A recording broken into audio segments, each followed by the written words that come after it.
je suis ici, ça n'a pas l'air comme ça, je n'ai pas vraiment l'accent du pays, je suis de Donzac, parce que mon épouse était de Donzac, et qu'elle m'a dit, je veux bien me marier avec un breton, mais quand je serai à la retraite, tu viendras à Donzac. Donc c'est pour ça que je suis ici. J'ai pas fait que de me marier avec une Chalossaise, j'ai fait d'autres erreurs dans ma vie aussi, dont celle d'être scientifique. Et j'ai commencé par travailler sur les plantes en tant que forestier. Donc c'était dans le Morbihan au début, puis en Loire-Atlantique, avec quelqu'un qui est un peu connu ici de certains, qui était le père Toby, qui était pépiniériste à Nantes. Moi j'étais pépiniériste, mais pépiniériste dans un centre de recherche forestière dans le nord de la Loire-Atlantique. Et puis mon métier était de m'occuper de la sauvegarde des espèces d'arbres en difficulté.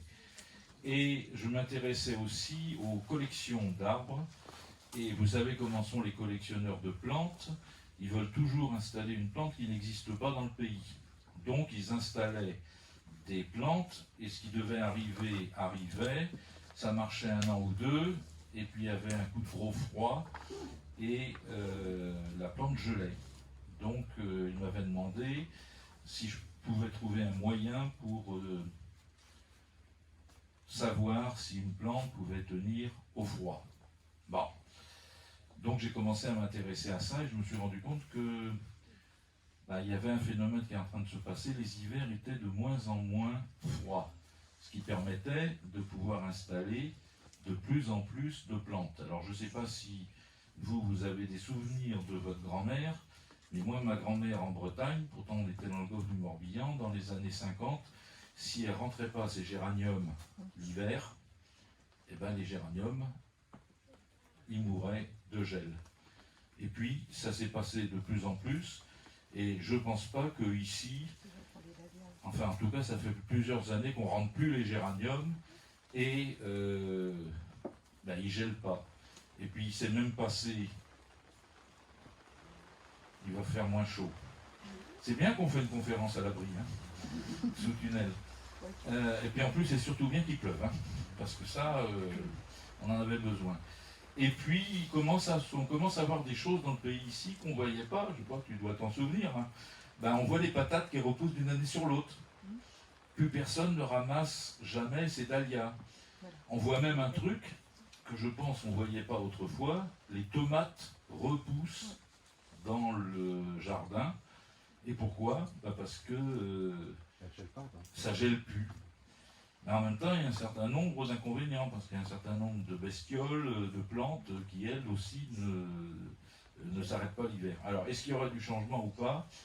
Moi, j'ai commencé à partir des années 1990 à regarder ce qu'on pouvait appeler les changements climatiques. Bon, je suis forestier, les forestiers, on se méfie de tout. On n'a pas l'habitude de changer souvent notre point de vue. Parce que déjà, quand on commence à cultiver une plante, on en prend pour 80 à 150 ans, et on ne va pas changer d'avis au bout de 15 ans, parce qu'au bout de 15 ans, il est trop tard. Donc vous voyez qu'on est prudent. On a commencé à se dire qu'il y avait un changement climatique vers 2005-2010. Parce qu'on s'est dit, là, il y a quand même des choses qui sont réelles. En attendant, je m'étais de plus en plus occupé de conservation des ressources génétiques, de conservation des arbres et des forêts, et puis de fil en aiguille. J'étais écolo, je suis toujours, mais écolo breton. Donc l'écolo breton, il a surtout à s'occuper des cochons, plus que des forêts. Je ne sais pas s'il y a des gens qui sont bretons, des gens qui sont paysans. Moi, je suis de famille paysanne. Comme on mange beaucoup de cochons, on a beaucoup de cochons. Les cochons, ça fait beaucoup de lisier. Les lisiers, ça fait beaucoup d'azote. L'azote, ça va dans la mer. Et puis, ça fait des algues vertes. Et puis, ça fait des complications. Donc, j'ai commencé à m'intéresser à l'eau. Et déjà l'eau, en étant aussi pêcheur à la ligne. Depuis, j'ai arrêté de pêcher à la ligne parce que je ne supporte plus d'accrocher un poisson au bout d'un petit crochet en fer. C'est comme ça. Bon, je suis devenu sensible en vieillissant, j'ai arrêté. Alors, je dois dire aussi, puisqu'on va faire une première pause, on en a pour 2 heures, Les gens qui sont tout au bout là-bas, non seulement ils sont directement en pleine lumière, donc ils vont avoir plus chaud que la moyenne, et en plus, ils verront rien. C'est comme à l'église, ceux qui arrivent les derniers, ils sont derrière le pilier. Ils ne voient pas. Donc si vous voulez vous venir vous mettre ici, d'abord vous verrez tout. Mais j'ai dit ça pour les gens du bout, hein, madame. Faites gaffe, hein. Je suis à l'ancienne, je suis un prof à l'ancienne, j'ai la baguette. Donc si vous voulez vous mettre là, ce sera déjà un peu mieux. Donc l'un dans l'autre, eh bien, je me suis retrouvé à représenter les écolos. Alors les écolos, c'est France Nature Environnement. Je ne sais pas si vous connaissez France Nature Environnement. 4000 associations, 990 000 adhérents, donc vous êtes forcément d'une façon ou d'une autre adhérent à France Nature Environnement, même si vous ne le savez pas. Dès que vous prenez une carte d'adhésion à un club de randonnée pédestre, vous vous trouvez là-dedans. Donc moi je m'occupe des forêts, et puis j'ai fini par siéger dans un truc, je ne sais toujours pas d'ailleurs si c'est utile ou pas, ça s'appelle le CESE, le Conseil économique et social et environnemental. Donc ça me vaut d'être conseiller avec des huissiers, des grands trucs qui me disent monsieur le conseiller, je vous en prie, etc. Bon, je ne sais pas si ça sert ou pas, mais en tout cas c'est terminé. Et puis il y a également d'autres systèmes dans lesquels je me suis retrouvé. Quand vous achetez des produits en bois ou en papier, vous regardez dessus, vous verrez que parfois il y a un petit logo, c'est écrit PEFC. Regardez. PEFC, c'est un système mondial de certification que la forêt est gérée à peu près correctement. Bon, c'est discutable. Il y a un autre système qui s'appelle FSC, c'est aussi discutable, mais c'est mieux qu'il n'y a rien, et en particulier dans les États où il n'y a aucune gouvernance. Donc j'ai fini par me retrouver représentant des ONG internationales de PEFC, et là aussi je vais arrêter. Et puis le changement climatique devenant vraiment compliqué, parce que je crois qu'on est dedans, eh bien à partir de ce printemps, j'ai pas eu de peau, hein. C'était pas le moment pour démarrer une activité professionnelle, bien que je sois à la retraite depuis 5 ans, j'ai repris une activité professionnelle de consultant. Donc pour l'instant j'ai un client, mais c'est pas un mauvais client, c'est l'Académie française et l'Académie des sciences, et le château de Chantilly, le domaine de Chantilly. Donc parce que là-bas justement, eh bien la forêt de Chantilly est en train de mourir. En tout cas, elle va très très mal, comme la forêt de Tronçay, comme la forêt de Bercé, et comme mine de rien ici, si vous regardez un peu, vous verrez que les chênes pédonculés vont pas très bien. Par contre, là on a de la chance ici. Il y a une forêt communale à Gaujac? Non, c'est de l'autre côté, donc c'est privé. Mais on a beaucoup de forêts ici dans les bas, hein, le long du L'Oeil. Eh bien ces forêts ne vont pas si mal que ça. Donc, si je reviens à la conférence COP21, il y a combien? 5 ans? 6 ans? À l'époque, on disait on avait 5 ans pour sauver la planète. Qu'est-ce qu'on a fait? Rien. Bon. Mais l'avantage, c'est que tous les ans, on a 5 ans pour sauver la planète. Donc ça va, on a 5 ans devant nous. Donc moi, je vais refaire une chose. Alors, j'ai changé depuis... Jean me demandait si j'avais une prise HDM sur mon ordinateur. Alors je dis, je ne sais pas trop ce que c'est, j'ai un ordinateur en bois avec Windows XP, enfin un truc de vieux quoi. Mais il y a pire, ma femme elle a un téléphone portable Nokia. Vous savez le truc rouge qu'on ouvre? C'est enregistré? Bon bah tant pis pour moi. Hein. Puis quand on le referme et tout, donc... quand les gens disent t'as envoyé une photo par MMS, on dit non, ça reçoit pas quoi. Bon voilà, donc je vais vous le faire la conférence avec ça. On range son portable pendant le cours, déjà, c'est bien. Et puis, comme on parle de climat et de géographie, donc il faut une carte. Alors j'ai amené... Parce que le climat, c'est une histoire de cartes. Donc, j'ai pris ce que j'ai trouvé. Hein. Je ne sais pas si vous avez vu ce que c'est. Eh bien, alors je sais que ici, Jean, il ne boit pas beaucoup de vin. C'est ça? Et même, je ne veux pas dire du mal parce que c'est lui qui m'invite, il est vegan. Moi, je suis breton. Moi, mes parents n'étaient pas bien riches, mais ils m'ont jamais fait manger de l'herbe. Bon, ici, je mange vegan quand même. C'est bon, c'était très très bon ce midi. Donc, cette carte-là, c'est pas idiot parce que vous savez que. Est-ce que vous savez que c'est grâce aux vignobles qu'on a pris conscience du changement climatique? Non? Vous n'avez pas entendu parler des travaux d'Emmanuel Leroy-Ladurie, qui a regardé les dates des vendanges dans le comtat venessin et qui a constaté que depuis le milieu du 19e siècle, la date des vendanges ne cessait de se décaler de plus en plus précoce. Et en fait, la vigne, le raisin, a besoin d'une certaine quantité de chaleur. Et comme elle a cette quantité de chaleur au moment de plus en plus tôt, eh bien, la décision de commencer les vendanges est prise de plus en plus tôt. Et ça rigole pas, la décision de commander les vendanges. Ça s'appelle ouvrir le banc des vendanges, et tout ça était extrêmement bien noté. Donc il a pu remonter jusqu'au XVIe siècle, il a pu repérer la période du petit âge glaciaire, puis il a repéré qu'à partir de 1870, eh bien, les vendanges démarrent de plus en plus tôt, tant et si bien que maintenant, on arrive à commencer les vendanges au mois d'août. Dans la région languedocienne, ils commencent au mois d'août. Donc, je vais me servir de cette carte. Alors, je ne sais pas, il faut que je l'accroche. Normalement, dans les serres, parce que moi j'ai eu des serres aussi. Sur le tableau derrière. Hein? On peut l'accrocher sur le haut du tableau. Oui, mais alors, j'ai bien pensé, mais comme je vais utiliser le tableau, après pour écrire sur la carte, ça marche moins bien. Non, ça c'est...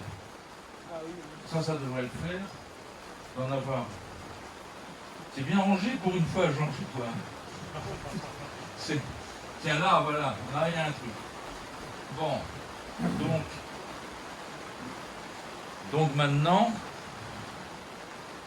Alors, craignez rien, hein, s'il y a de l'orage, on est dans une serre, je ne sais pas si tu as eu le coup de foudre, ça fait cage de Faraday.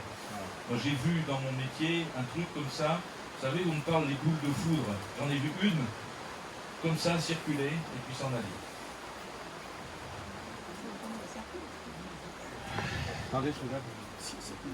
Ah ben voilà, non mais, on dit qu'en France on n'aide pas les vieux.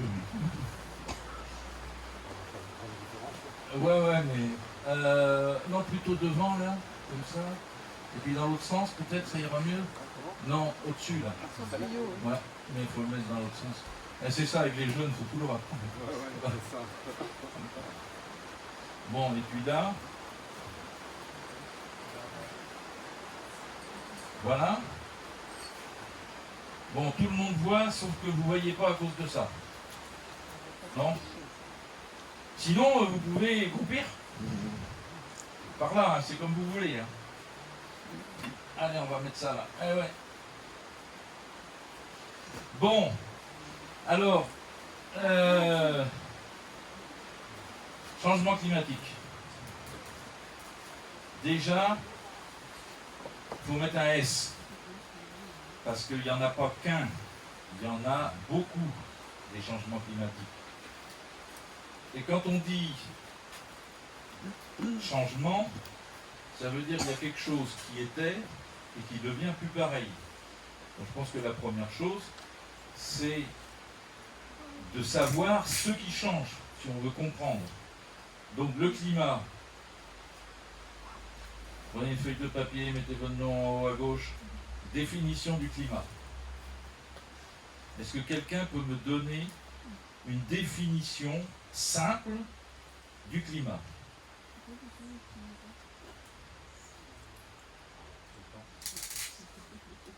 Le climat, c'est le temps. C'est le temps qui fait. Est-ce que quelqu'un peut me donner la différence entre la météo et le climat? La météo, c'est une prévision, de toute façon. Ouais. Le climat...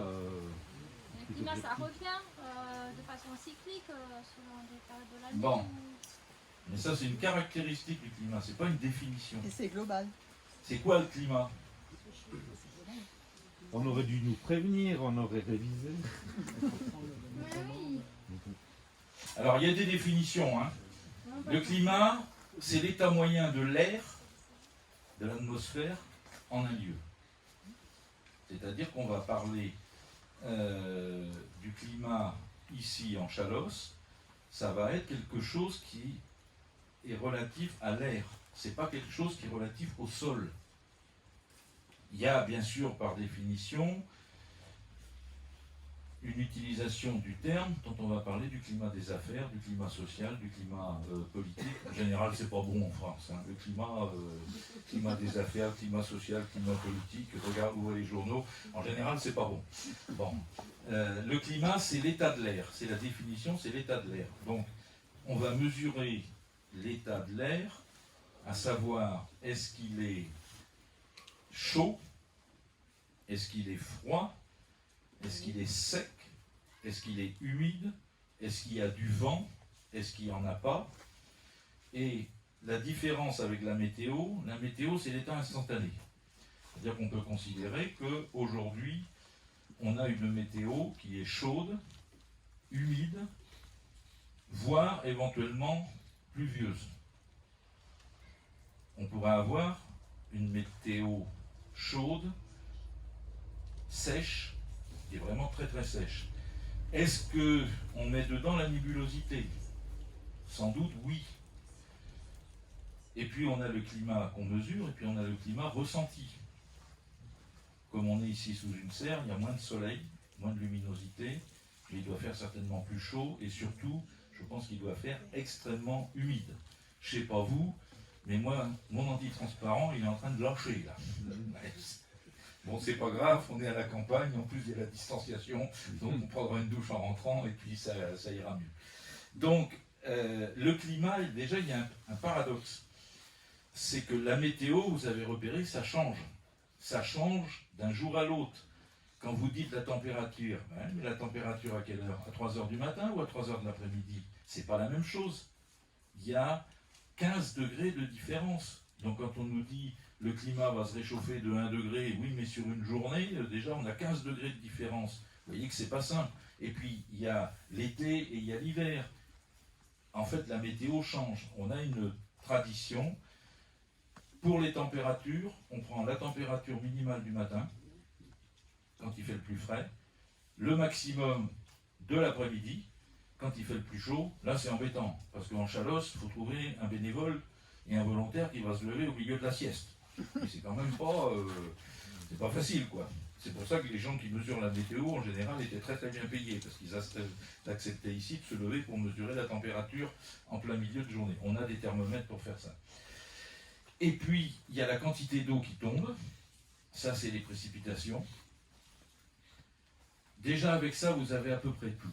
Si vous prenez tous les jours la température au lever du jour, la température au maximum, et vous prenez la quantité d'eau qui est tombée dans la journée, eh bien, vous avez l'essentiel du climat. C'est quand même assez simple, hein, parce qu'il faut quoi? Il faut un thermomètre pour regarder la température, et puis il faut mesurer la quantité d'eau. Alors, est-ce que vous avez idée de comment on pourrait mesurer les quantités d'eau qui tombent?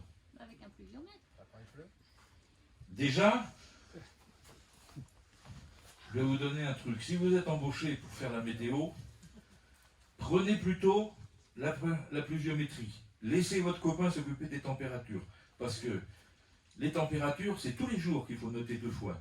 Tandis que la pluie, c'est seulement quand il pleut. Donc on a moins de boulot. Moi j'ai été fonctionnaire pendant 42 ans, je peux vous dire que je connais le métier. Bon, sauf ici en Chalosse, où, monsieur le maire, il pleut pas beaucoup, mais il pleut souvent ici. Hein. C'est bien rare quand même qu'on n'a pas 2-3 jours de boulot, même si par les temps qui courent, il n'en tombe pas beaucoup. Mais au printemps, je crois qu'on a eu combien? 600-700 mm là Oui, 740. En 2 mois, 3 mois? Ouais. Peut-être mieux habiter sur les buttes. Hein. Et donc vous voyez, on a ça. Seulement, mesurer les températures. D'après vous, depuis quand on sait faire ça? Ah. Depuis quand il y a des thermomètres? Depuis 1870, en fait, avant on ne savait pas. Si, Réaumur. Réaumur, 1600, bon, c'était pas très au point, mais en gros vers 1700. Les premiers thermomètres que l'on a, c'est Paris, Londres, Bruxelles, 1680. Avant, on n'a pas de mesure de température. On sait qu'il fait chaud, on sait qu'il fait froid, c'est noté, mais on n'a pas de mesure objective. Là, on a de la chance, c'est que on a une série continue de mesures de température à Paris, à Londres et à Bruxelles, en gros depuis 1700. Et on a aussi des gens qui notaient le temps qu'il faisait. C'est-à-dire tous les matins, ils disaient, ben, aujourd'hui il a fait chaud, aujourd'hui il a fait froid. Moi je viens de finir un travail, et d'ailleurs c'est arrivé là par une étudiante qui s'appelle Anne Becqueret, qui est de l'université des Hauts-de-France, qui a étudié les archives du château de Chantilly. Vous connaissez le château de Chantilly? Non. Alors si vous ne connaissez pas, il faut y aller. C'est bon, c'est un truc, c'est un pastiche de la fin du 19e, mais surtout à l'intérieur du château de Chantilly, il y a les archives depuis 1550. Et en particulier, il y a des archives remarquables d'un monsieur qui s'appelait Jacques Toudouze, qui pendant tout le XVIIIe siècle, tous les jours, il a noté ce qui se passait, il a noté le temps qu'il faisait. C'était le garde des chasses du prince de Condé. Alors pas le grand Condé, mais son fils. Donc c'est remarquable parce que on a les données qui ont été mesurées à Paris, on a vu les températures, et on a vu ce que cette personne écrivait. C'est extrêmement rare d'avoir ces résultats-là. Et par contre, il ne mesurait pas les quantités d'eau. Les quantités d'eau, comment on mesure la quantité d'eau qui est tombée?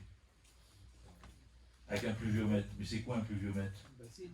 Bah, avec une boîte de conserve. Après, c'est un peu plus compliqué, attention. Comment on mesure?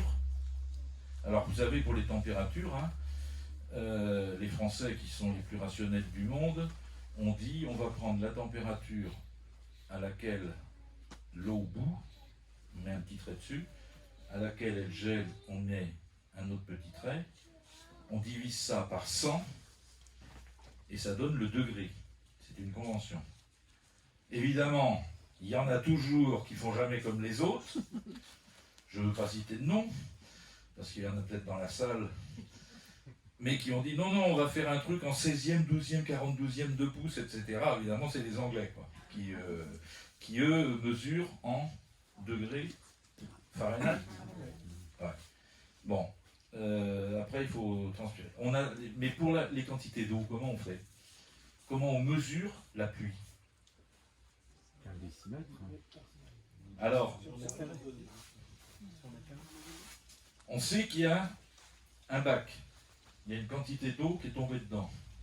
Ben, on sait que 1 litre d'eau qui est tombée sur 1 mètre carré, si vous prenez 1 litre et que vous l'étalez sur 1 mètre carré, ça fera une couche d'épaisseur de combien? 1 millimètre.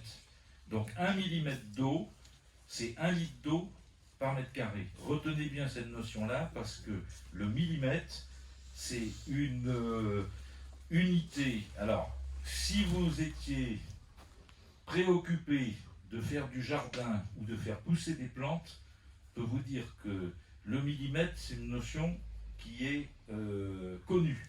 C'est-à-dire que quand il a plu, combien il est tombé? 4 mm.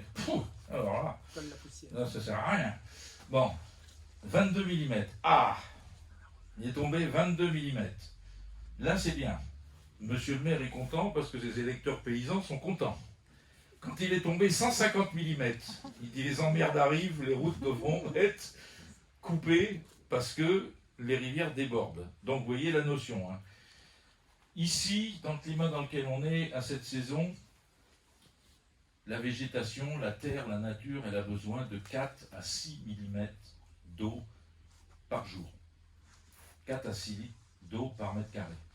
Bon, si la pluie ne l'apporte pas, eh bien, on a besoin d'arroser ou alors la plante a soif. Mais je vais un peu trop vite. Donc, vous voyez, température du matin, température de la journée, la moyenne des deux, c'est la température moyenne. Alors, si on dit qu'on dépasse 30 degrés dans la journée et 20 degrés la nuit, on appelle ça une canicule. Et à Paris, le gouvernement commence à avoir la pétoche. Parce qu'il y a eu une canicule en 2003, ils n'ont pas vu le coup venir. Il y a 30 000 vieux qui sont morts dans les EHPAD, ça fait mauvais genre, ils avaient de la famille, les enfants râlaient et tout. Donc là, ils se sont dit, ils font gaffe. D'autant que 2020, même chose, mais c'était pas la canicule, c'était le coronavirus. Là, il y en a 10 000 qui sont morts dans les EHPAD, ça fait mauvais genre. Donc je ne sais pas si vous avez remarqué, actuellement, dès que la température atteint 25-26, alors là, vous avez des gens qui débarquent de partout et vous avez du rouge, alerte, alerte à la canicule. Bon, c'est vrai qu'il faut faire attention, mais voilà, c'est un phénomène où on a les températures. Donc, si on dit que le climat, c'est les températures et les précipitations, alors je vais vous donner un truc tout simple, hein. Attention, hein, on va faire un peu de mathématiques. Donc on dit que le climat, on a ici des températures. Là, il y a des pluies. Bon, on va dire déjà une chose, la pluie qui tombe entre le mois d'octobre et le mois de mars, elle finit où? Dans les rivières. Les plantes ne manquent pas d'eau. Donc on va prendre plutôt les pluies de avril à fin août. Parce qu'après, de toute façon, en septembre, le maïs est mûr, les tomates ont pris la maladie, les courgettes, ça donne à plein, mais on s'en fout parce qu'on en a marre de bouffer des courgettes tous les jours. Donc autant dire que le climat, à partir du mois de septembre, la pluie, on s'en moque un peu. Si, qu'est-ce qu'on fait? On attend qu'il pleuve, des fois qu'il y aurait des cèpes, bon, mais c'est un peu secondaire. Et puis, les températures, eh ben, c'est la même chose, on va prendre la température moyenne d'avril à fin août. Donc, allez, on va faire un petit truc, vous me dites, hein, si ça vous gêne, on va le mettre en sens inverse. C'est-à-dire que quand c'est haut, c'est froid. Quand c'est bas, c'est chaud. Ça vous gêne, ça? Un peu?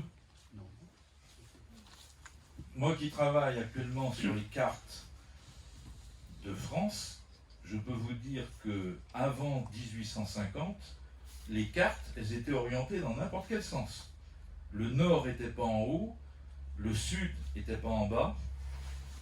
Je ne sais pas si vous avez fait de la randonnée dans les Pyrénées, avec ces saletés de cartes de l'IGN, hein, que le nord est en haut et puis le sud est en bas, et que c'est jamais dans le sens dans lequel on marche, donc on est obligé de retourner la carte pour voir où on va, et que une fois que c'est dans le bon sens, ben c'est au retour, mais le retour on s'en fout, parce que ça descend, et normalement on ne sait pas où passer, vu que on est déjà passé par là le matin. Donc vous voyez que si ça avait été, je vous jure que si c'était un Basque qui avait inventé les cartes, il n'aurait pas mis le nord en haut, hein. Il l'aurait mis en sens inverse. Bon, par contre, ça doit être un espagnol, parce que là, ça marche bien quand tu parles des cartes d'Espagne. Vous regarderez les cartes. Donc voilà, ici c'est froid. Ici, c'est chaud. Ici, on fait la même chose. Ici, il pleut. Il pleut, comment ça c'est qu'il pleut? Bon, il mouille, voilà, c'est pas de faute. Et ici, c'est sec. Donc, vous avez des climats froids et humides, et vous avez des climats froids et secs, vous avez des climats chauds et humides, et vous avez des climats chauds et secs. Vous prenez les données météo, vous faites la moyenne interannuelle, parce qu'il faut prendre des mesures sur plusieurs années, des températures pendant la saison de végétation et des pluies pendant la saison de végétation, et vous obtenez une valeur.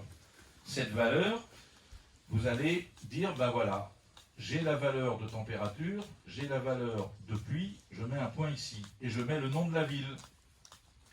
Et puis j'en ai une autre ici, et je mets le nom de la ville, etc., etc. Est-ce que vous avez idée comment ça va se goupiller? Si je vous donne des noms de villes, Briançon. Où? Où est-ce qu'on met Briançon? Par là? On est dans Par le là? sec. Par là.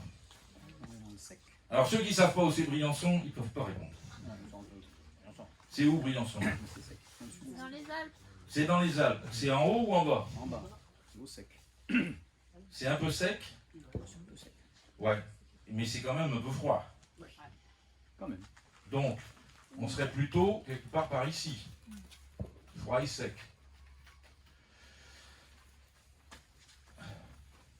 Vaujac. Monsieur le maire. C'est Je chaud. mettez où? C'est chaud, humide.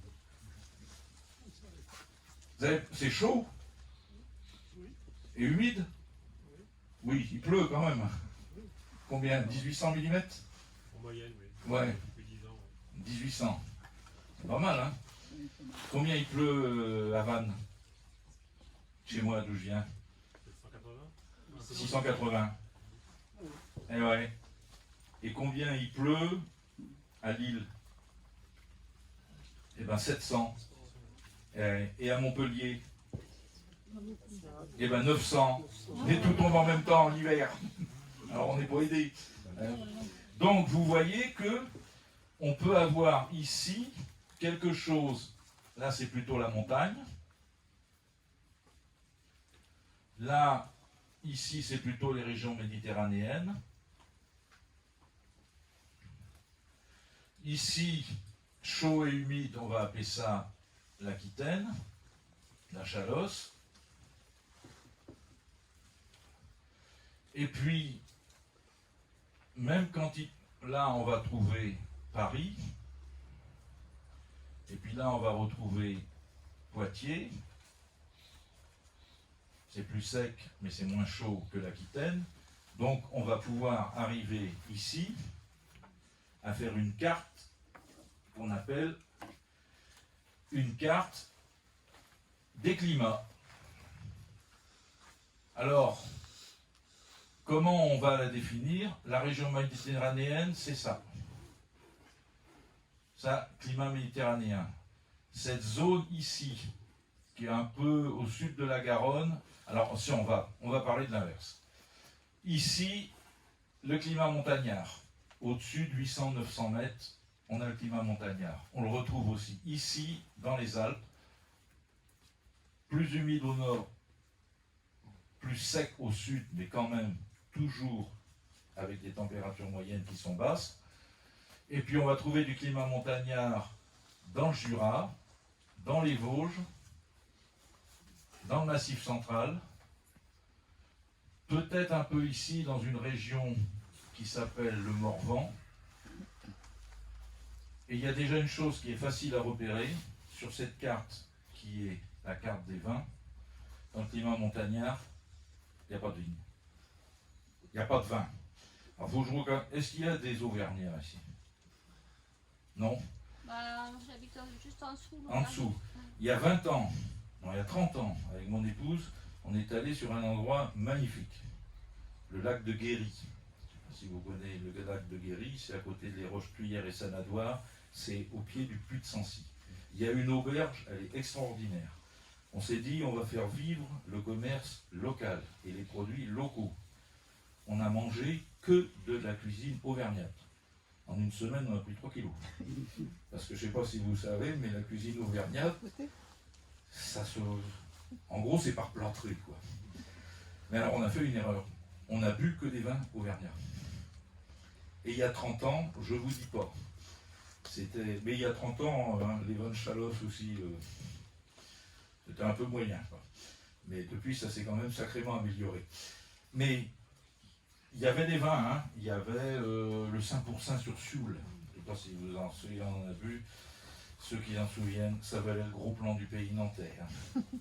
Ça valait aussi un vin qui pousse par ici, là, qui était un vin blanc en Lorraine sur la vallée des côtes de Moselle. Est-ce que vous avez bu, il y a 30 ou 40 ans, du vin des côtes de Moselle, du vin blanc? Même pas. Moi, j'avais fait avec un copain, on avait fait un truc, on a dit, on avait voulu essayer de le tester en herbicide biologique. On a testé, alors herbicide biologique, donc ça marchait, hein, on disait on arrose, ça tue les plantes. Après, il aurait fallu faire des essais sur l'homme. Et on n'avait pas eu le droit, c'était tout dangereux, quoi. Bon, maintenant, je peux vous dire que le vin de Moselle, il est devenu sacrément bon, parce qu'on a gagné 2 degrés.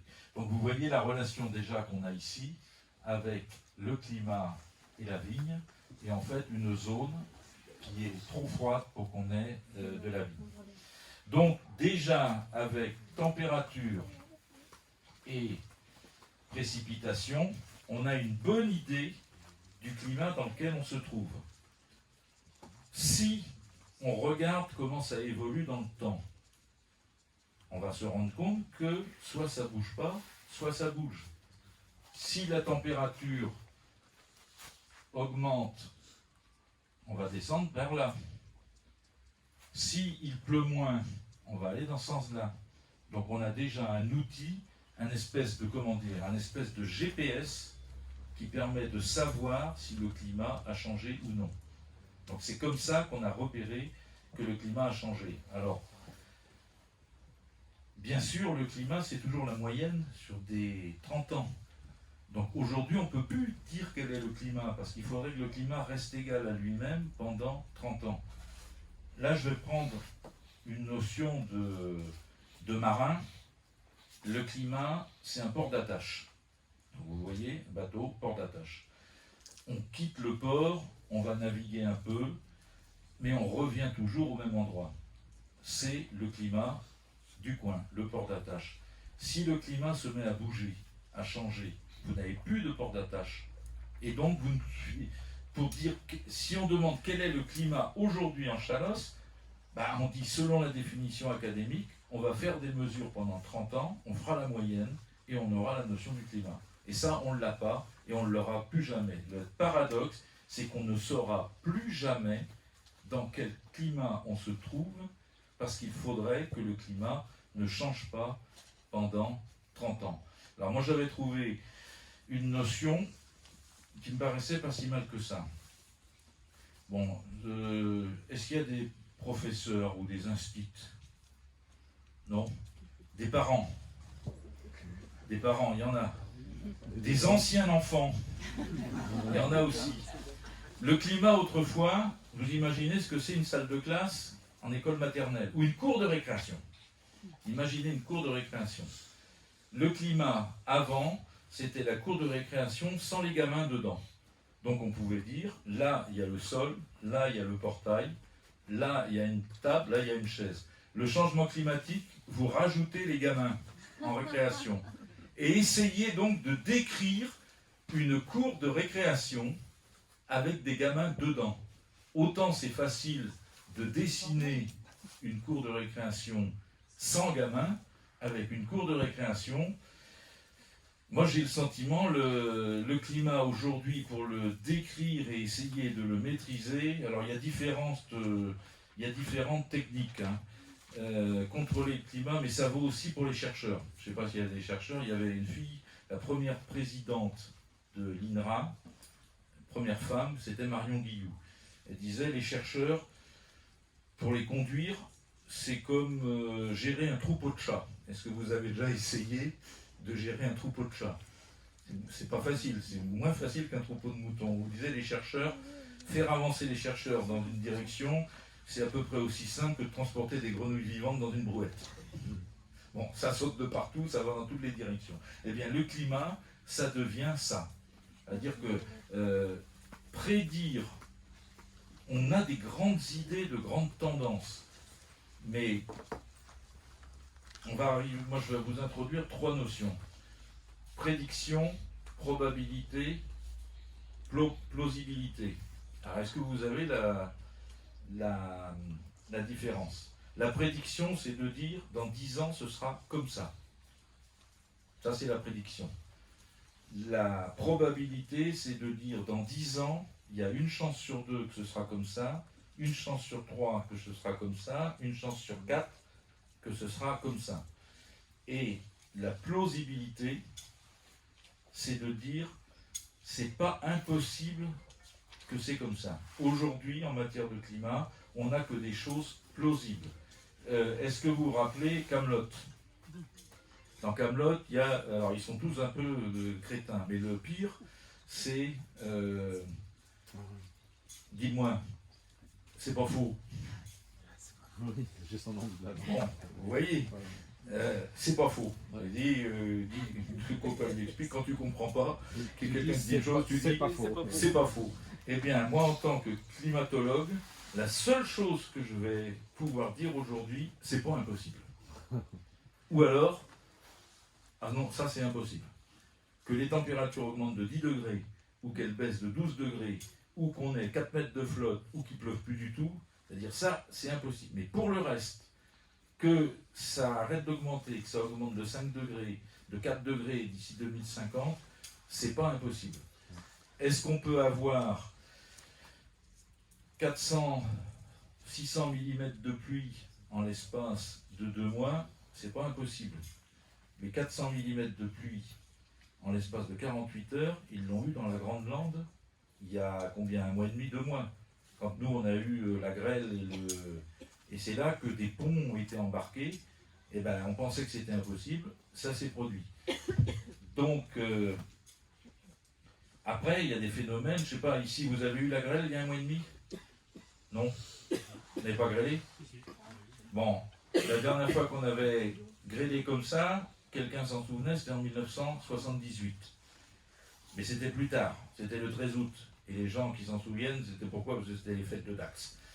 Donc là, ils se souviennent qu'il avait grêlé et que la soirée avait été. Donc il y a des phénomènes qui peuvent arriver aussi une fois tous les 50 ans ou tous les 100 ans.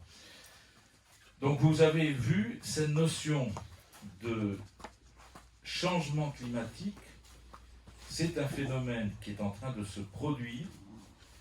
Alors qu'est-ce qu'on a vu? Je termine. Une chose qui est nette quand on regarde les températures depuis 1700, c'est-à-dire maintenant, et ouais, ça fait 220 ans. Hein. Les grands hivers, ça a disparu. 300. Les grands hivers, ça a totalement disparu. Non, je fais gaffe parce que quand je parle de la sécheresse de 76, j'ai eu une fois des jeunes étudiants très sympathiques, des filles. Désolé, il n'y a que des filles qui sont comme ça. Et monsieur Hervé, la sécheresse de 76 que tu dis que tu as très bien connue, c'était 1976 ou 1876? Ah, ça fait mal, hein. Ça fait mal, hein, donc, non, je dis c'était la sécheresse. Mais ma grand-mère se souvenait d'une sécheresse, pas des grands froids, surtout 1880. Donc les grands froids, ça a disparu. On n'a plus. Jean, le plus grand froid que tu as eu ici, c'était 85. 85, combien? Moins 17? Ah oui. Moins 14. Moins 14. Bon. Moi, je me souviens, 63. Le golfe du Morbihan avait gelé. C'était bien parce que les canards, ils avaient des pattes gelées dans la glace, donc c'était plus facile pour les récolter. Bon, mais il ne faut pas le dire, ça. Et est-ce qu'on peut avoir des froids à moins 10? C'est pas impossible. Ça dépend où aussi. Hein. Ici. Ah oui. Ça ferait mal, hein. Parce que combien il a fait, c'est le plus froid l'hiver dernier, moins 2? Ici, on n'a pas gelé. À Gaujac, même, on n'a pas gelé. À Gauzac, on n'a pas gelé. Ouais, mais les Gaujac, ils sont toujours un peu mieux que Donzac. Hein. Ils ont un château. Gaujac, tout ça. moins 2, oui, c'est sûr. Donzac, moins 2. Gaujac, Gaujac, il y a le château. Enfin, bon, vous n'êtes pas obligé de le répéter. Hein. Mais c'est mieux, quoi. Gaujac, c'est un peu mieux.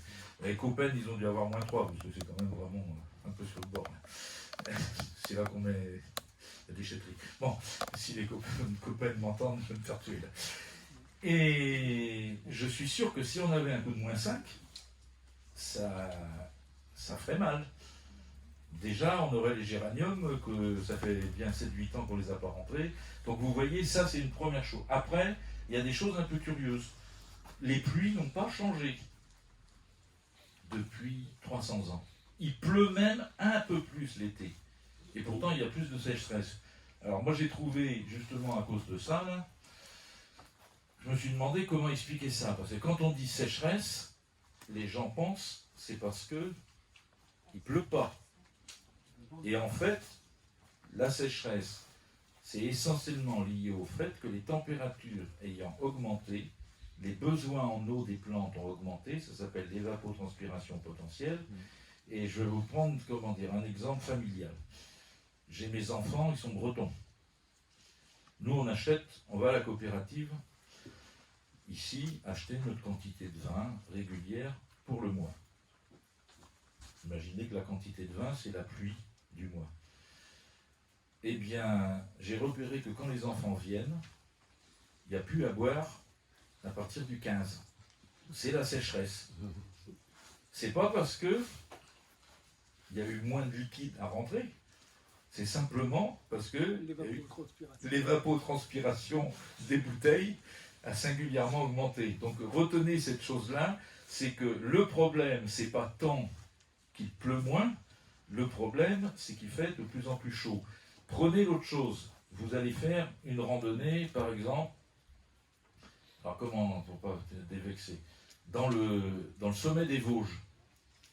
Vous partez avec une bouteille d'eau, puis vous faites la même randonnée dans l'Atlas marocain. Vous partez avec une bouteille d'eau. Je peux vous assurer que vous irez beaucoup plus loin dans les Vosges que dans l'Atlas marocain. Ce n'est pas une question de quantité d'eau, c'est une question de température, c'est une question de soif. C'est-à-dire plus il fait chaud, plus les plantes et les bêtes ont soif, et donc la différence entre les deux, c'est ça qui fait le déficit hydrique. Vous avez compris cette notion-là? Je regarde l'heure qu'il est. Il est 16h22 jusqu'à 17h. Alors, qu'est-ce qui se passe pour les plantes? Les plantes, je vais... D'abord, est-ce que vous avez une certaine idée comment les plantes se répartissent? Là, on a vu une plante qui s'appelle la vigne. Est-ce que vous avez une certaine idée comment aller là-dessus? Est-ce que vous pourriez me citer une plante caractéristique? Bah, le hêtre, ça peut... Alors, non, mais attendez. Là, Ah, là. La guapante. le maïs. Non.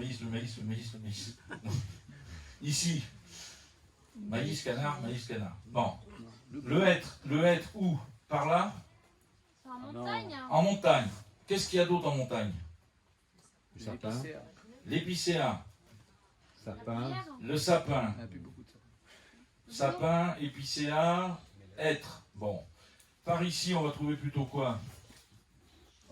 Là, la plaine de Beauce, il n'y a plus rien. Du chêne. On va trouver du chêne dans les forêts. Si, il y a quand même quelques forêts. Là, Du chêne aussi.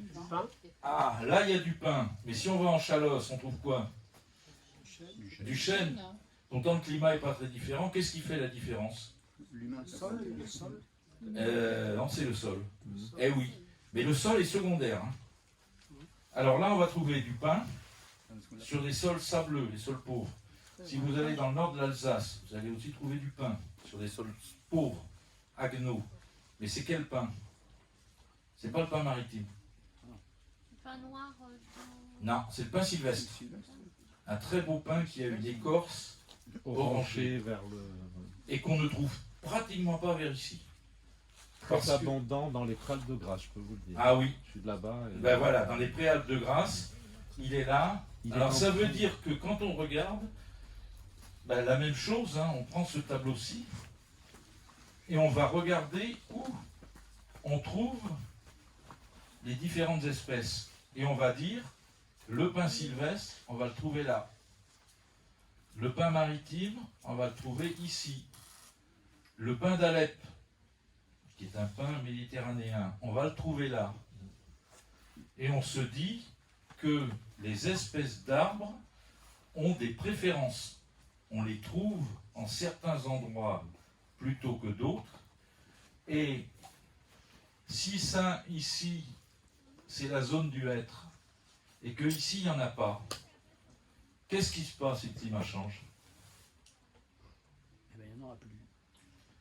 Le climat, il est ici. Il va faire plus chaud. On va aller là. On est toujours dans la zone du hêtre. Qu'est-ce qui se passe si on arrive ici?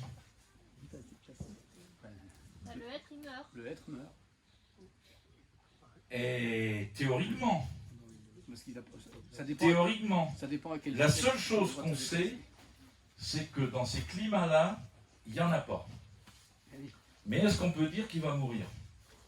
Comment on peut savoir s'il va mourir? Quand on le voit mourir, Alors on va attendre pour voir s'il va mourir, ou alors on en voit déjà. il y a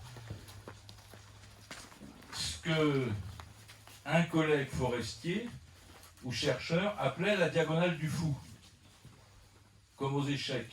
Tout le monde se dit, ici, bientôt, ici à Paris, on rajoute 3 degrés. On va où? Ben ici. Donc, si on veut que des arbres poussent là, avec 3 degrés, il faut aller chercher des arbres ici. Donc, on prend des arbres, des graines ici, et on les amène en haut. Et on ne passe pas par la montagne, donc on fait plutôt ce chemin-là. La diagonale du fou, c'est faire l'inverse. C'est-à-dire, si vous voulez savoir comment les arbres qui vivent ici vont se comporter quand on aura gagné 2 degrés de plus, eh bien vous prenez des graines et vous les plantez plus au sud.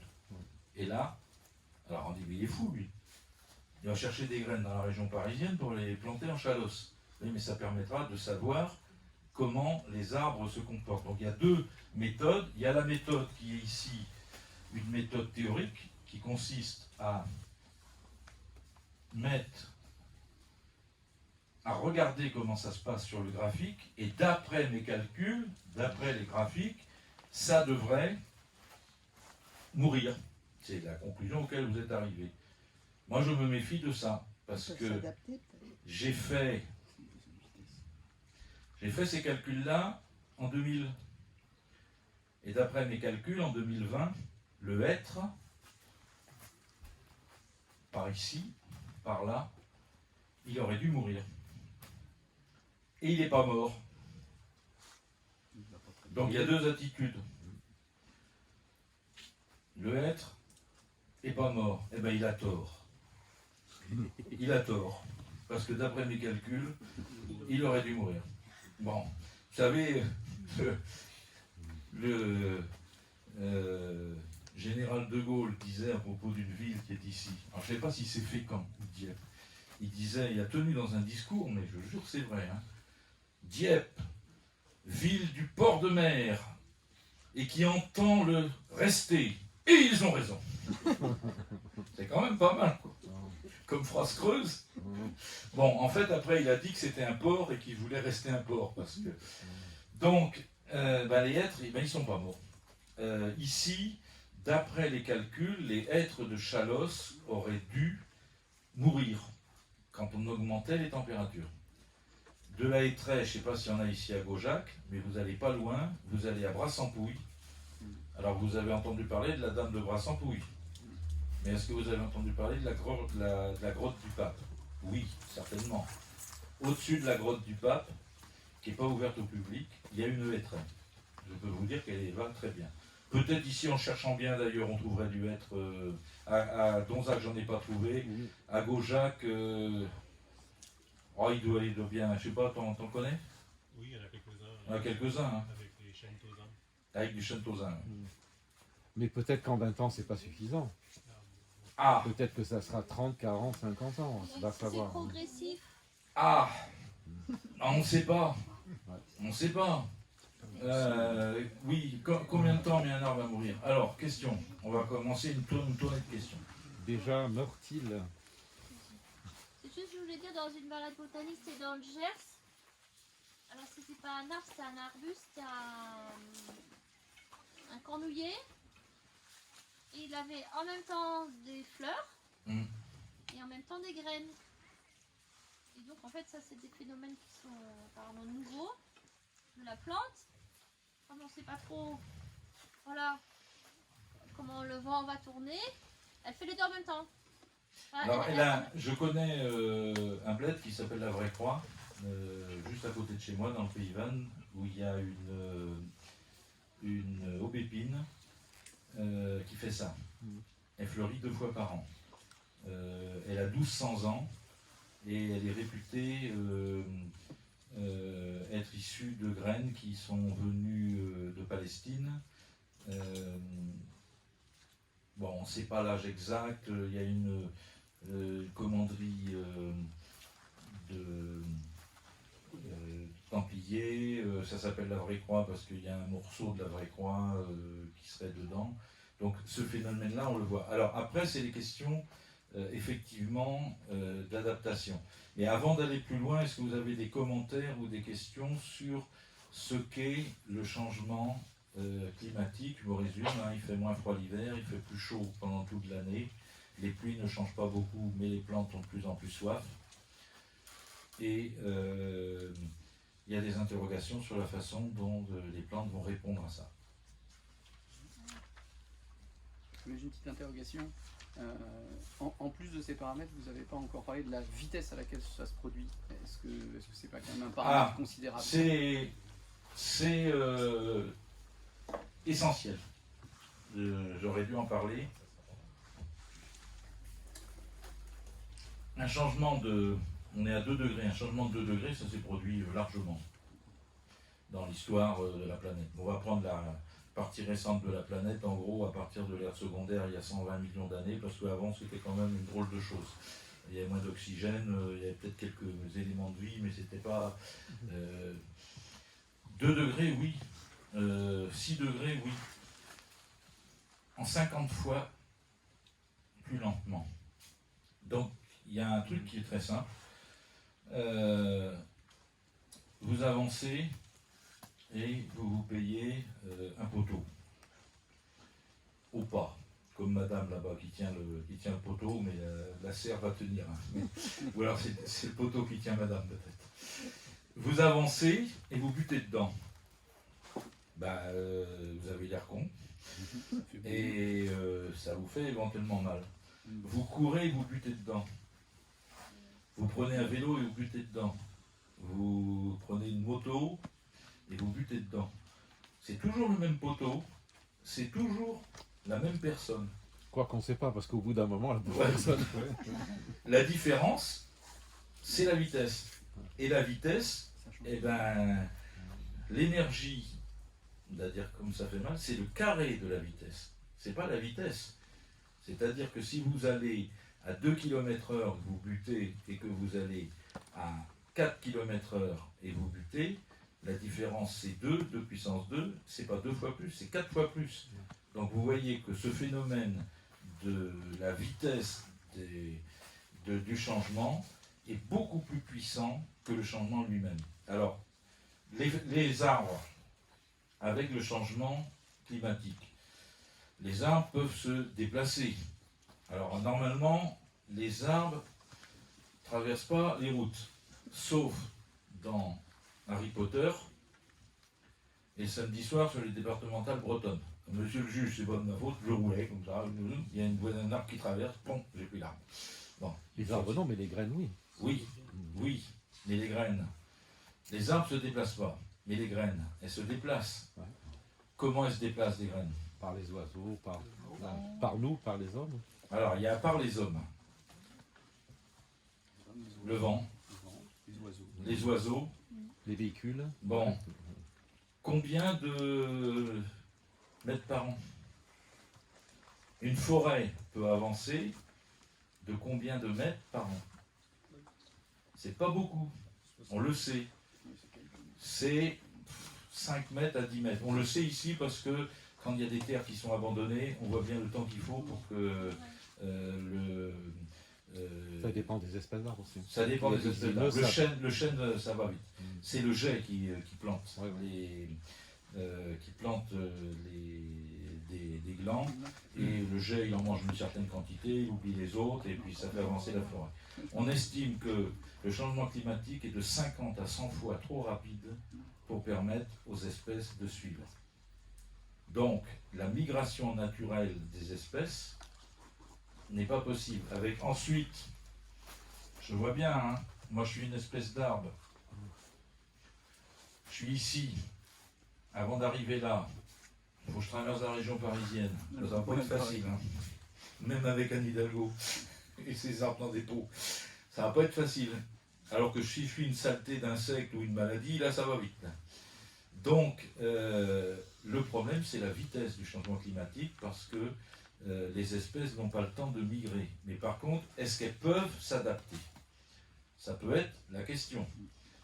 Et la question de l'adaptation, c'est une des plus compliquées qui soit. On a l'exemple de Chantilly. On constate que ici, il y a un chêne qui meurt, et à 10 mètres, il y en a un qui ne meurt pas. Pourtant, c'est la même espèce. Donc, logiquement, ces graphiques-là, ça ne fonctionne plus. Parce qu'on doit être dedans ou dehors. Alors, on aime bien plaisanter, oui. Est-ce que vous connaissez Tex Avery? Est-ce que c'est Tex Avery? Bip Bip et le coyote. Vous connaissez le coyote, oui.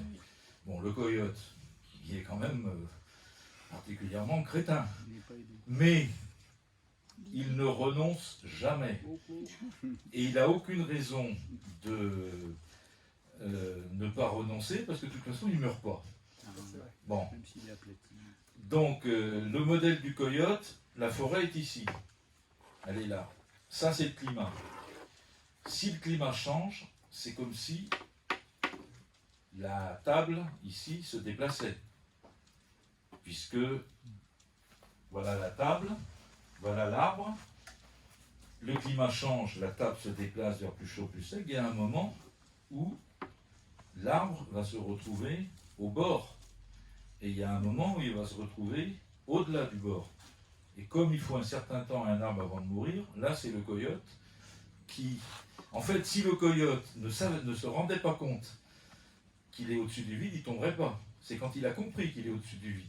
Donc comme quoi faire des études, c'est quand même sacrément dangereux. Sinon, donc le coyote, c'est un personnage qu'on utilise, y compris dans les publications.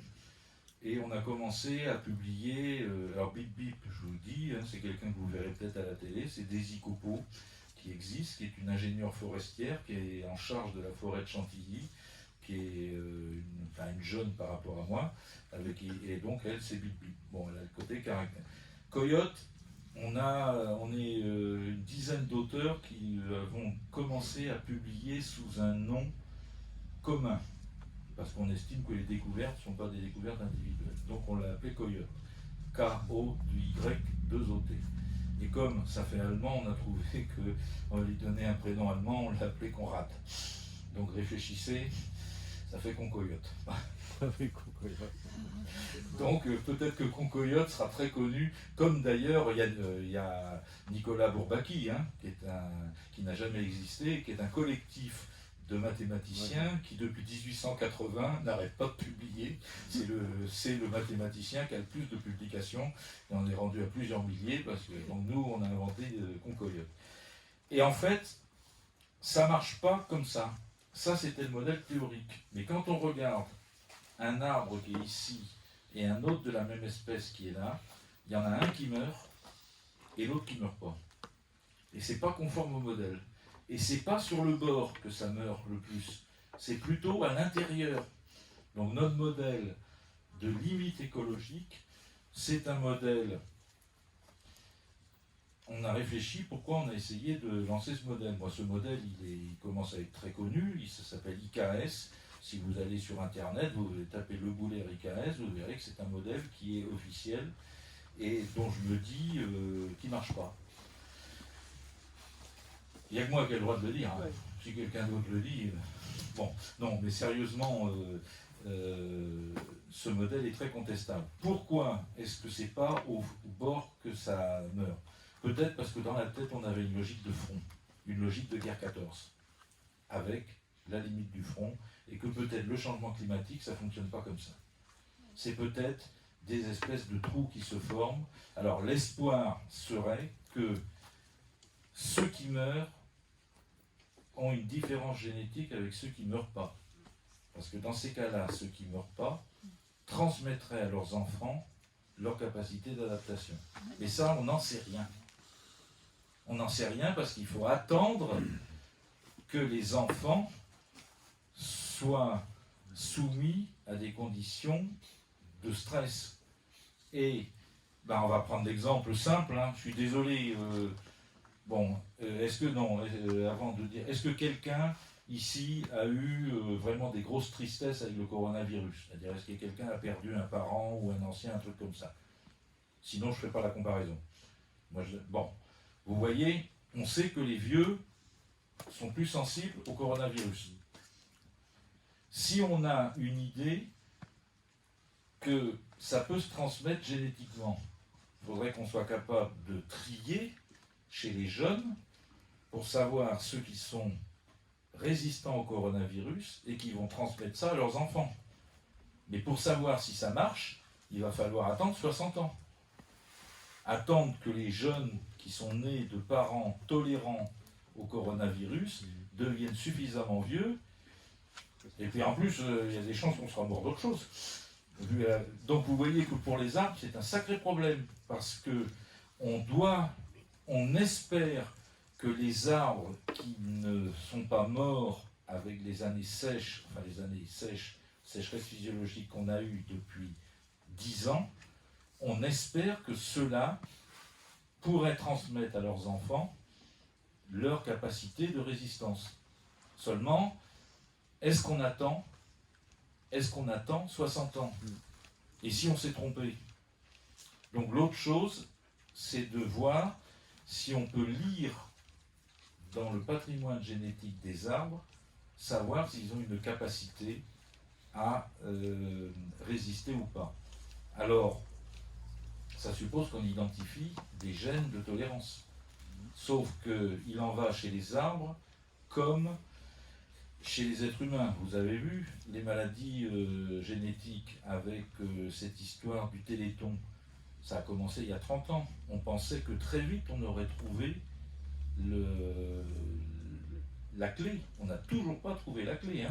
C'est malheureusement, on améliore la vie des gens, mais si vous ramassez une maladie génétique, c'est quand même très difficile d'en guérir.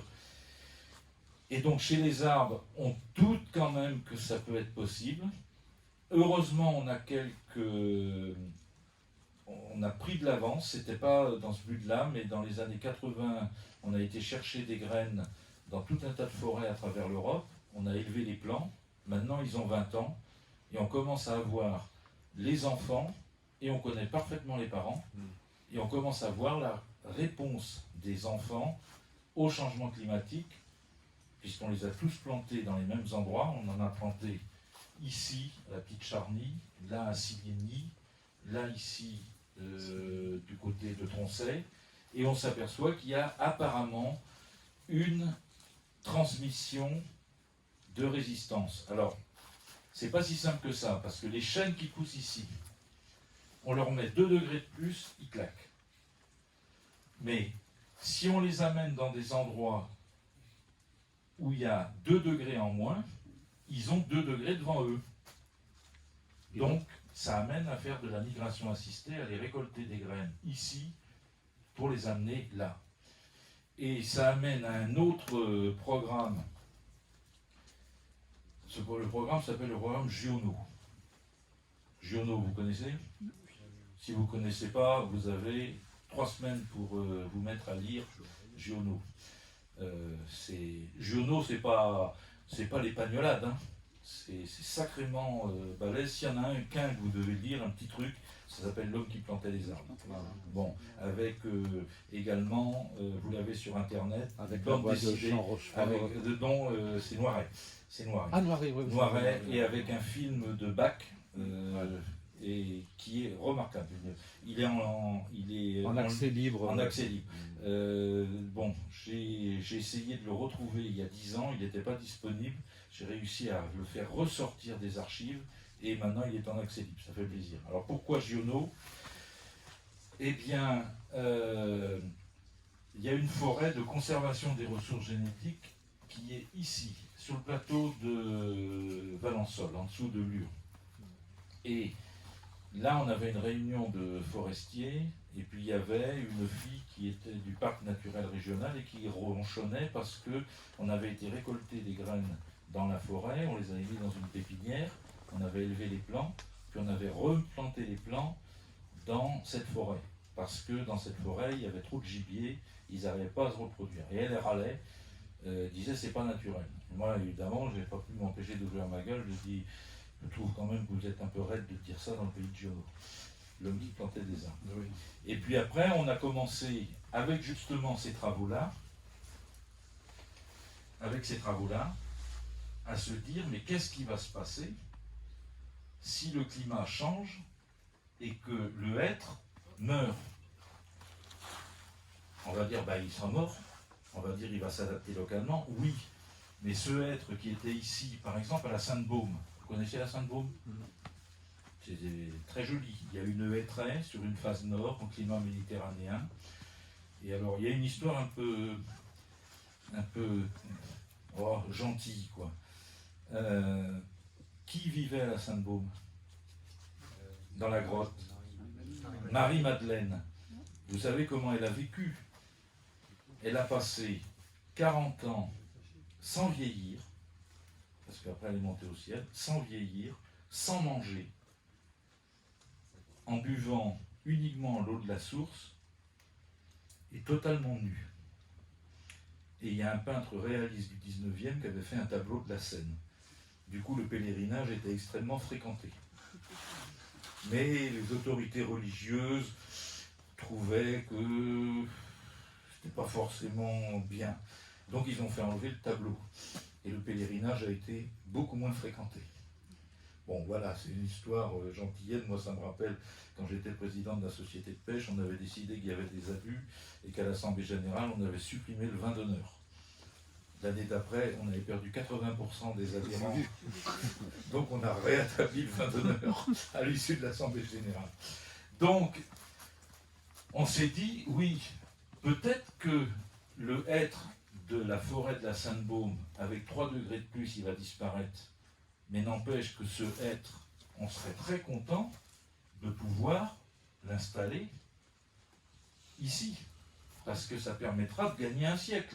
Et avec un peu de chance, l'homme fera moins de bêtises et on aura réussi à sauver l'espèce hêtre. Donc j'ai fait ce boulot-là, alors ça s'appelait le programme Giono.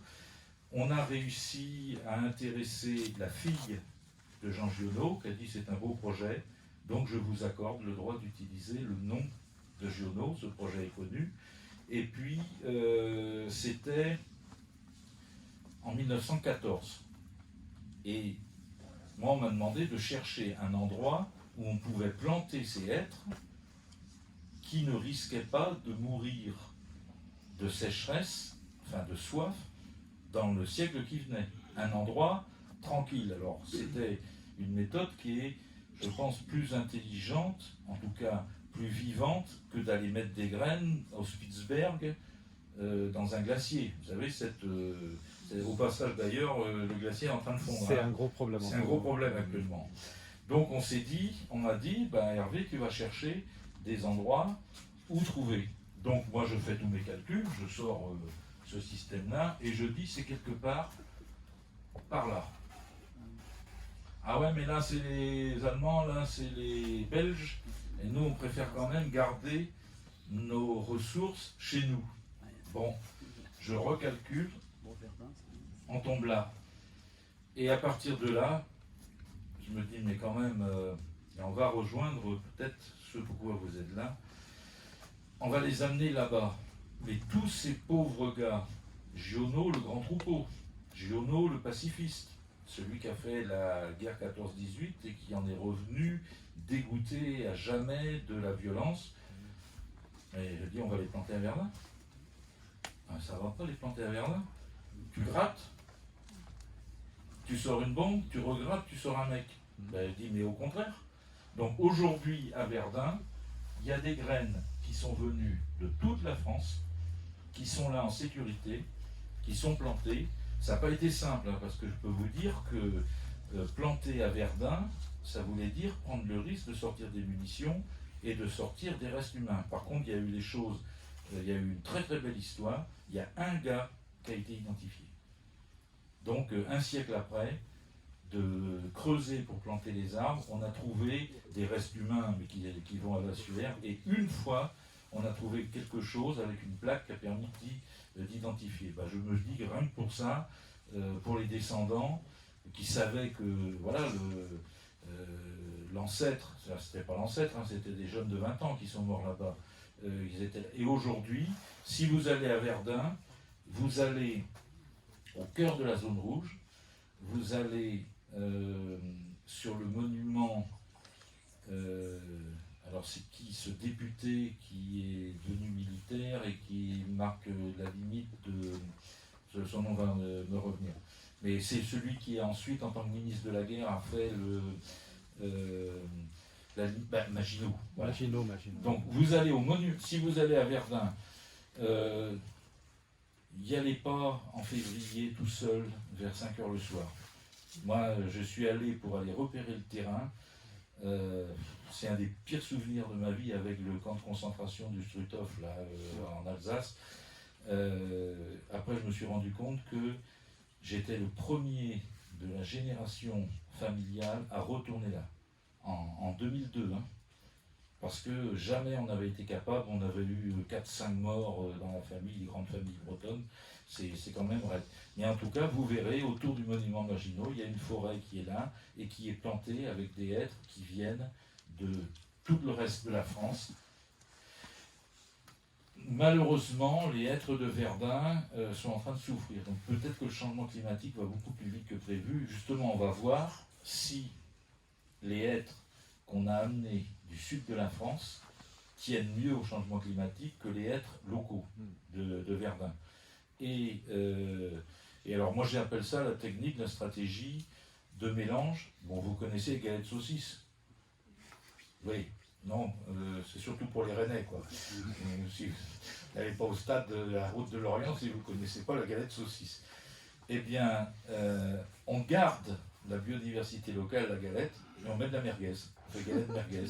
Et donc, on fait un mélange génétique entre des arbres du sud et des arbres du nord. Alors ça, c'est discuté parce que, est-ce qu'il faut faire ça ou pas? Est-ce qu'on risque pas de faire des erreurs? Ça, c'est vraiment, vraiment le gros débat actuel. Parce que certains disent il ne faut rien déplacer. Alors, ici, on tombe bien, parce que Jean, cette question-là, on se l'est posée. Les pépiniéristes d'ornement se sont posés. Est-ce qu'il faut déplacer ou pas les espèces? On sait que les espèces végétales, elles ne pourront être adaptées que si le climat leur convient. Est-ce qu'il aurait fallu ne jamais amener le maïs en Chalosse, qui est arrivé au XVe siècle? Moi, je suis assez radical là-dessus. Je pense qu'il faut faire attention. Et je me souviens d'un ami en Bretagne, puisqu'on va reparler des galettes, qui tenait un discours en disant « Il ne faut cultiver que les espèces natives, locales ». Bon, je connaissais le mec de la crêperie. Je vais le voir, on m'a dit on va faire, le mec il arrive, il enlève le cidre. Il dit, tu dis que des espèces locales, on enlève le cidre. Ouais, mais le cidre c'est breton. Ah non, le pommier sauvage, c'est une espèce de petite saloperie grosse comme ça, très acide qu'on trouve dans les bois. Là, la pomme, ça vient du Kazakhstan. Ah, ouais, on est sûr que ça vient du Kazakhstan. Et comment elle est arrivée là? La route de la soie. Et qui a sélectionné les variétés de pommes? Les ours. Les ours des montagnes du Kazakhstan mangeaient plutôt les pommes, les variétés plus sucrées. Après, je vous laisse imaginer comment ça se faisait. Les gens qui passaient par là n'avaient qu'à ramener. Et vous doutez bien que quand on arrive en Europe avec dans ses valises une pomme sucrée, on fait des affaires. Surtout c'est des bons commerçants quand même, les gens qui faisaient la route de la soie. Donc je continue. On enlève aussi la galette. Ah, oui, la galette, c'est pas autochtone, c'est du sarrasin. Sarrasin, ça vous dit quelque chose? Castel sarrasin. Bon, donc on s'imagine que ça doit être les Arabes ou en tout cas des gens du Sud qui l'ont amené. Bon, il restait plus grand chose, mais il dit c'est pas grave, je vais manger des frites. Ah non. Ah non, pas les frites. Bon, il restait le pâté et le pain. Le blé. Le blé, c'est plutôt l'Irak. Bon, il restait quoi alors? Il restait le seigle, peut-être, oui. Donc vous voyez que c'est compliqué. Je vais vous raconter une autre histoire, puis je terminerai là-dessus, on pourra discuter si vous en avez pas marre. justement, Castel-Sarrazin ici, il y a un peuplier. Comment on appelle les peupliers cultivés ici?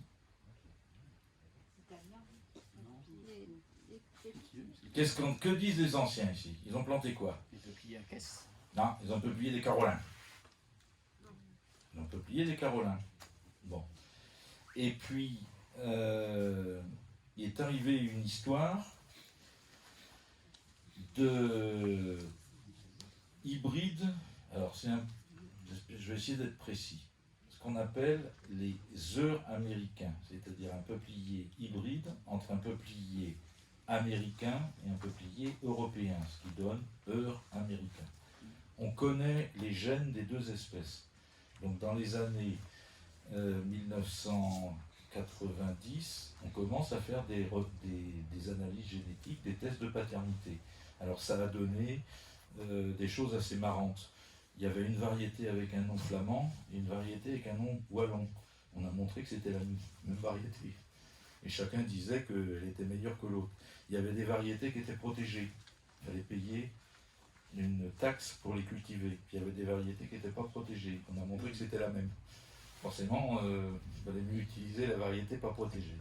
Et là, on fait le test sur un peuplier hybride américain-européen et on trouve 3/4 de gènes européens.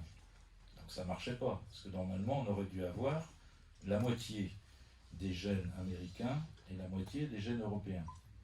Et là, ça ne marche pas. Donc, on commence à réfléchir. Moi, je creuse un peu l'affaire et je découvre le poteau rose, qui est une sacrée belle histoire. Le peuplier européen, c'est le peuplier noir, Populus nigra. Et ce peuplier, alors qu'on appelle aussi variété italica. Oui. Bon. Peuplier flamme. Voilà, peuplier flamme. Mais les Italiens, alors déjà on va en Savoie, ils ne l'appellent pas italica, ils l'appellent lombard. Peuplier de Lombardie. Ce qui veut dire que c'est avant l'Italie. Quand on l'a appelé Italica au 19e, avant il n'y avait pas d'Italie, hein, vous savez, ça s'est créé. Les Lombards. On va voir les Lombards, on leur demande, c'est quoi ce peuplier-là? Bon, c'est le peuplier grec.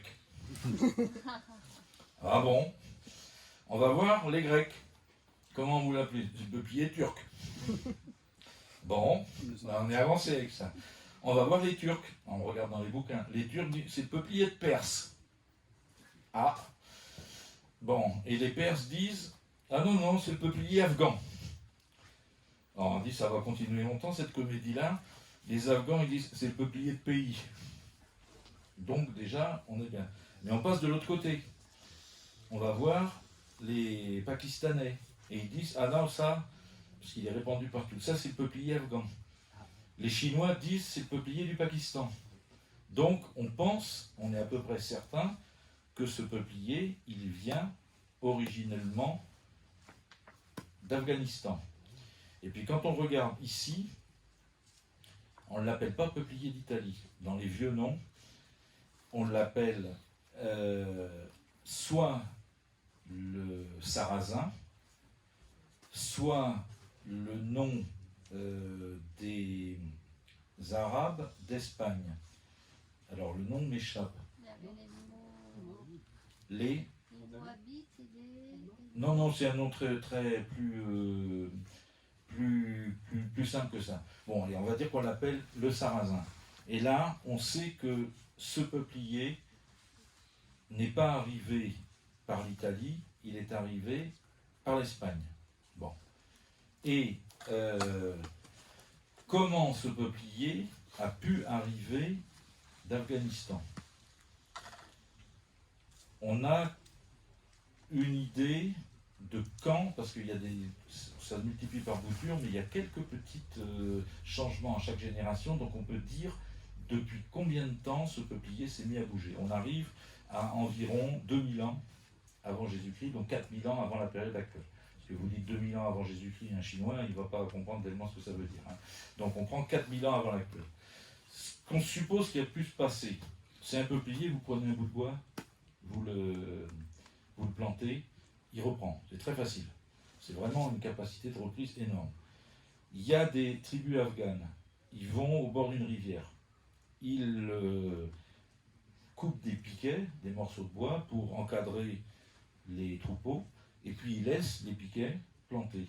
Ils reviennent l'année d'après, ils constatent que les bouts de bois qu'ils avaient plantés ont donné une tige, ont donné une branche, et donnent surtout de l'herbe, enfin de la nourriture pour les troupeaux. Donc ça marche. Donc cette variété-là, elle est très facile parce que on coupe des morceaux de bois comme ça, on s'en sert sur les dromadaires ou sur les chameaux ou sur n'importe quoi. Là où on fait l'étape après, on replante le bout de bois. Donc vous voyez que cette variété-là se transmet assez facilement.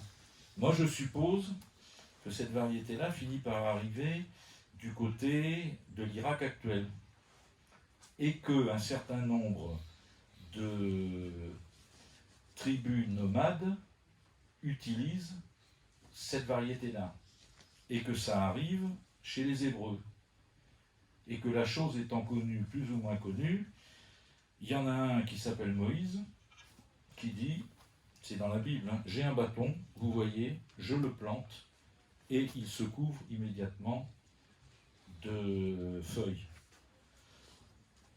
Miracle. Bah ouais, c'est normal. Je suis en relation avec le patron. D'ailleurs, et donc il est écrit dans la Bible, et les gens, les Hébreux se mirent à croire Moïse. Ça ne les a pas empêchés 2 mois après de recommencer à faire n'importe quoi. Vous savez, ils étaient spécialistes, puisque même Moïse en a cassé une des 2 tables de la loi, parce que... Bon, en tout cas, ce peuplier-là arrive dans cette région-là, passe avec les Turcs et les Grecs et finit par arriver en France, et passe par l'Espagne et finit par remonter ici dans notre sud-ouest. Et ça finit par aller où? Dans le Poitou. Et au XIVe siècle, les braves Poitevins partent au Canada, s'installent du côté de Montréal et Québec, et plante ce peuplier noir dans les terres de l'île Bourbon, enfin dans ce coin-là. Et ce peuplier se croise avec un peuplier sauvage local. 50% de gènes européens, 50% de gènes américains. 200 ans après ou 300 ans après, les botanistes distingués arrivent vers 1800 et voient ce peuplier magnifique et disent « Waouh, voilà un peuplier américain, qu'est-ce qu'il est beau !» On prend des boutures, on les ramène en France, on les ramène dans le marais poitevin et ils se croisent avec les peupliers locaux. Sauf que personne ne comprend qu'on ramenait des États-Unis en 1800 un peuplier qui, 4000 ans avant, était parti d'Afghanistan. Et qu'il a fallu attendre les analyses génétiques pour comprendre que finalement, ça avait un peu bougé. Alors moi j'ai lu récemment que probablement les gens qui étaient partis de Taïwan, qui avaient traversé l'Océanie, avaient fini par aller débarquer une fois du côté du Pérou, ramener la patate douce, tout le taro, je sais pas, ramener quelques nanas et quelques beaux mecs, et que les échanges s'étaient faits. Donc vous voyez, je ne dis pas qu'il faut tout mélanger, tout brasser, mais c'est quand même pas d'hier que ça circule. Bon, on doit être dans les heures. Alors, soit vous êtes épuisé.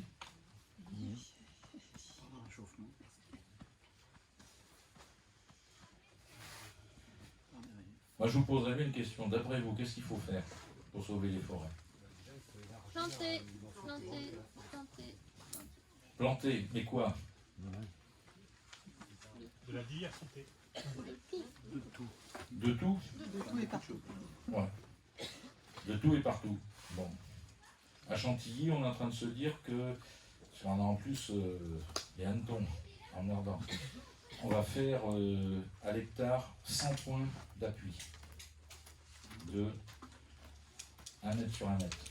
Et puis là, on va planter une dizaine d'espèces Et puis comme c'est des sables et qu'il y a besoin d'eau, qu'on ne peut pas arroser, on dit pourquoi est-ce qu'on ne mélangerait pas ça avec un peu de bentonite. La bentonite, c'est une argile qui sert à étanchéifier le fond des réserves d'eau. Et puis on se dit, mais il y a du crottin de cheval à Chantilly, il y en a même des tonnes. Donc on va peut-être faire du compost avec du crottin de cheval. Alors après on dit, mais est-ce que c'est la nature? Est-ce que oui, mais si on laisse faire. Et puis l'autre technique, on dit, si les arbres locaux se reproduisent, toute la reproduction on la garde. Donc on va essayer de mélanger les choses.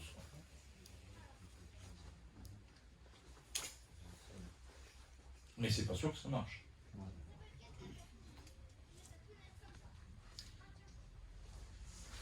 Oui. Je vous pose une question. Les frênes, vous n'en parlez pas. Les frênes? Oui. Et il semblerait que 95% des frênes soient Alors, menacés de disparition. À cause d'une maladie qui est liée à deux champignons, l'un venant des États-Unis, l'autre venant de Chine, qui se sont rencontrés dans une pépinière en Pologne avec des importations, et les deux variétés de champignons se sont mélangées et ça a donné une maladie qui est très agressive, mais il semblerait aux dernières nouvelles qu'elle a rencontré ses limites de tolérance à la chaleur et que donc elle a cessé de descendre vers le sud. Alors je me suis inquiété, j'ai pas été chercher plus loin, j'étais un peu inquiet, mais pour ça c'est pour les gens du pays. Quand on prend la rocade de Dax, pour aller à la gare par exemple en venant d'ici, au rond-point juste après le pont, il y avait des frênes sur la droite qui ont dépéri. Et je pense qu'ils ont dépéri parce que les travaux ont modifié l'alimentation en eau. En tout cas ici, le frêne n'est pas attaqué. C'est embêtant parce que non pas qu'il ne soit pas attaqué, parce que le frêne c'est une espèce qui est très dynamique. Donc, mais vous savez, pratiquement toutes les espèces peuvent avoir un insecte qui va leur tomber sur le dos. Sur le pin maritime, il y a le nématode du pin qui est au Portugal. Et ça, c'est la conséquence de la mondialisation des échanges. À Chantilly, il y a la chenille processionnaire, c'est une saleté, la chenille processionnaire du pin. Et on sait comment elle est arrivée. Elle est arrivée avec des plantes en pot qui ont été livrées d'Italie. Il y avait tout, quoi. Il y avait le sol, la bouffe et l'insecte dedans. L'insecte, une fois qu'il est arrivé à Chantilly, il n'a qu'une seule chose à faire, c'est de grimper et puis de bouffer, de se reproduire. Donc ça, les transports de végétaux, en fait c'est la mondialisation qui augmente les risques. On sait que toutes les saloperies qui sont arrivées autour des aéroports. Oui. Non. On essaye de préserver des espèces finalement courantes par rapport à cette problématique d'adaptation à l'environnement, etc. Alors qu'on a une perte sur des variétés anciennes, de ci, de ça, qui n'existent même plus. Au vu du contexte, est-ce qu'on pourrait justement importer dans d'autres régions de la planète des arbres plus adaptés à l'environnement français à venir, et avec là vous parliez des parasites qu'on peut apporter d'autres territoires, on peut quand même être en mesure de gérer ça. Ce qu'il y a, c'est que moi je parle des arbres forestiers, donc on n'a pas de variété, hein, on n'est pas comme en horticulture ou en agriculture. Et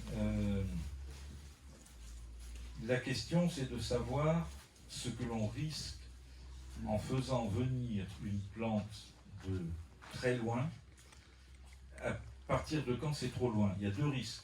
Il y a le risque que cette plante devienne envahissante. C'est-à-dire là on a une plante envahissante, pas tant en Chalosse, mais il y a des régions où ça pose problème, c'est le robinet. Bon, ici, moi j'ai toujours dire que le robinet est une plante envahissante, c'est quand même une sacrée bonne plante ici. On se chauffe bien avec, on fait des piquets. Enfin moi en tant que je ne connaissais pas le robinier l'acacia en Bretagne, parce que le sol est trop pauvre. Quand j'ai découvert le robinier ici, j'ai trouvé que c'était bien. Et puis j'ai ma terrasse devant la maison qui est faite en robinier, bois brut, hein, pas traité. Bon, à côté de ça, il y a des endroits où le robinier est vraiment envahissant. Je ne sais pas trop comment on doit gérer, comment on doit décider si on le fait ou si on ne le fait pas. C'est sans doute une autre... je ne sais plus, c'est moi qui ai le son qui déconne ou bien... Non, ouais, enfin, au niveau des retours, ouais, il y a des petites coupures, il y a des blancs par... C'est de la batterie, La ouais, batterie, c'est que je parle trop, quoi. La batterie que- Donc, après, ça renvoie à des questions de démocratie. Comment on doit décider de ce qu'on fait des choses? Je vais prendre un exemple. Et qui doit décider? Un exemple très concret, ce matin, ici, j'étais avec Jean-Marie Ducazeau, donc qui a, si vous êtes dans le coin, allez voir sa ferme auberge, et puis avec le maire de Donzac. Et on est allé voir la pisciculture en bas, la pisciculture des Échauds. C'est un grand espace de l'INRA où 80% n'est plus utilisé. Il y a de l'eau à 150 litres secondes qui sort à 14 degrés. C'est un patrimoine. Et on réfléchissait, qu'est-ce qu'on fait de cette eau-là? Qui a légitimité pour dire je veux cette eau-là et je veux en faire telle ou telle chose? Les agriculteurs disent mais nous on va disparaître si on ne peut pas irriguer. Donc cette eau, on veut pouvoir l'utiliser. Oui, mais si l'eau ne va pas au Leuil, c'est cette eau-là qui alimente le Leuil actuellement, sur la partie basse. Donc les poissons vont crever. Et puis d'autres disent oui, mais on voudrait en faire une baignade pour aller se baigner. Parce qu'il fait chaud, et puis on sait bien qu'on n'ira plus en vacances partout comme on allait avant. Donc si on a une baignade locale, mais le maire disait oui, mais quelle responsabilité j'ai pour faire une baignade? Donc on a conclu que c'était une très très bonne question, mais qu'on ne savait pas la réponse. On ne savait pas qui devait décider de l'usage qui serait fait de cette eau-là, sachant que c'est l'eau qu'on boit ici. Je suppose que ici vous êtes sur le syndicat des Échauds aussi, et que il y a de moins en moins d'eau de qualité dans le territoire. Donc il arrivera un moment où peut-être toute l'eau qui sort de la source, parce qu'elle sort à 450 litres seconde, c'est beaucoup, peut-être que toute cette eau ira prioritairement pour donner à boire aux habitants de tout le secteur. Et dans ce cas, plus de pisciculture, plus de maïs, plus de baignade. Comment on gère tout ça? Vous voyez que c'est pas simple. Le changement climatique pose de sacrés problèmes de décision. Est-ce qu'on va planter des eucalyptus parce qu'ils vont être résistants au changement climatique, mais au côté paysager, ça ne va pas être bon? Qui va prendre en compte les intérêts des animaux qui vivent sur les chênes? Et si on arrête les chênes en Chalosse, ils iront où les palongs? Alors est-ce qu'on dit qu'on se fout des palongs ou pas? Est-ce que on va dire bah oui, le chêne c'est fini, et la palonnière alors comment on fait? Et les tonneaux? Bon, vous voyez que on prend par un petit bout le changement climatique, et alors il y a tout qui vient avec, quoi. Bon, allez, il est temps que j'arrête, hein, je vois que il commence à... Eh ben, je vous remercie, vous avez été extrêmement patient, mais je remercie aussi le changement climatique qui vous a complètement assommé à l'heure de la sieste. Voilà. Après, si vous voulez en savoir plus, ben, vous traînez sur Internet, hein, vous tapez le Goulaire, changement climatique, et puis vous voyez tout ça, quoi. Merci beaucoup. Merci. Si, je vais terminer par ce que m'ont dit des étudiants de l'école forestière de Nancy qui viennent me voir l'année dernière, et ils étaient très intéressés au changement climatique. Et ils disent, on ne vient pas te demander ce qu'il faut faire, dis-nous surtout toutes les conneries que tu as fait pendant 40 ans qu'on ne refasse pas les mêmes.